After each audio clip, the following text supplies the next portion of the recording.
There comes a moment in everyone's life where they begin to wonder, was I too much? Did I love too deeply? Did I scare them away with how fully I showed up? But the truth, the deep truth that often gets buried under layers of self-doubt and heartbreak, is this: you were not too much, they were not ready. This is not a flaw in you, it's a reflection of where they were on their own journey. Today, we're going to explore why people pull away from real love, why they often leave the ones who love the deepest, and why none of this is a statement about your worth. This is about the difference between capacity and desire, between fear and readiness, between running and rising.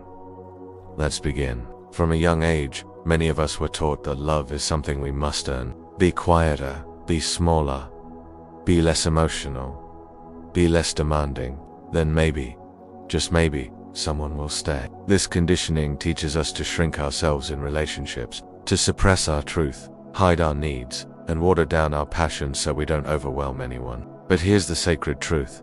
Real love never asks you to be less. Real love is not intimidated by your fullness. It is inspired by it. The people who walk away from your depth were never meant to hold it. Not because they're bad, but because they weren't ready to meet themselves, let alone meet you. Often, the people who leave you are the ones who were first drawn to your passion, your heart, your energy. They were intoxicated by your light. But light has a shadow. Real love isn't just about warmth and joy. It's about seeing someone fully, their wounds, their vulnerability, their truth, and still choosing them. Most people aren't taught how to hold that kind of truth. It scares them. It asks them to face their own shadows. And so, when you showed up fully, not just in your beauty, but in your realness, they ran, not because you were too much, but because they were unprepared to go that deep with themselves, let alone with another soul. When you love deeply, you become a mirror. You reflect back to someone their own unhealed parts, their own unreadiness, their avoidance, their unresolved pain, and not everyone is ready to look. This is why the more loving you become, the more likely you are to lose those who only ever wanted surface-level connection. Real intimacy is not for the faint of heart. You didn't do anything wrong. You simply loved in a way that asked them to evolve, and they weren't ready to answer that call. Here's what happens when you're abandoned by people who can't handle real love. You start trying to become lovable. You ask, what did I do wrong? How can I change to make them stay next time? But you're asking the wrong question. You are already lovable, already enough. The question is not, how can I make them stay? It's, why am I still trying to earn love that should be freely given? You don't need to be more or less. You just need to be you. The right people will never be afraid of your truth. They'll recognize it. They'll rise to meet it. You are not too sensitive. You are deeply attuned. You are not too emotional. You are beautifully expressive. You are not too intense. You are alive with feeling. These are not flaws. They are gifts. People who fear real intimacy will always tell you that you're too much, because your presence threatens the walls they've built. But someone else, someone doing the work, someone healing, will see you're too much and call it exactly what they've been searching for. Stop apologizing for your depth. Start honoring it.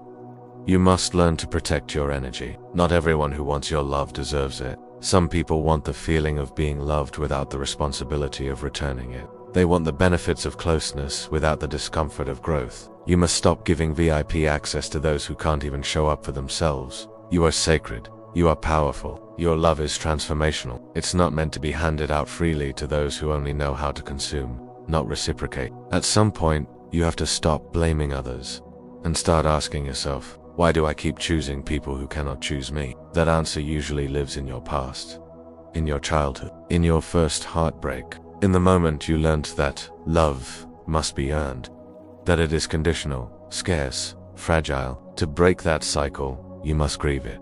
Then you must rebuild the story. You no longer have to chase what's not meant for you. You no longer have to audition for love. You are love, and the right one will never need convincing. Real love doesn't feel like anxiety, it feels like safety. It feels like peace in the heart, not a storm in the mind. It's not games, it's not guessing, it's clarity, it's presence. It's two people meeting each other with full hearts and honest eyes. If you've never felt it before, it can feel foreign. But once you do, you'll wonder why you ever tried so hard to earn anything less. You weren't too much. You were just further along in your journey. You were ready, you were open. You were loving in a way that required courage.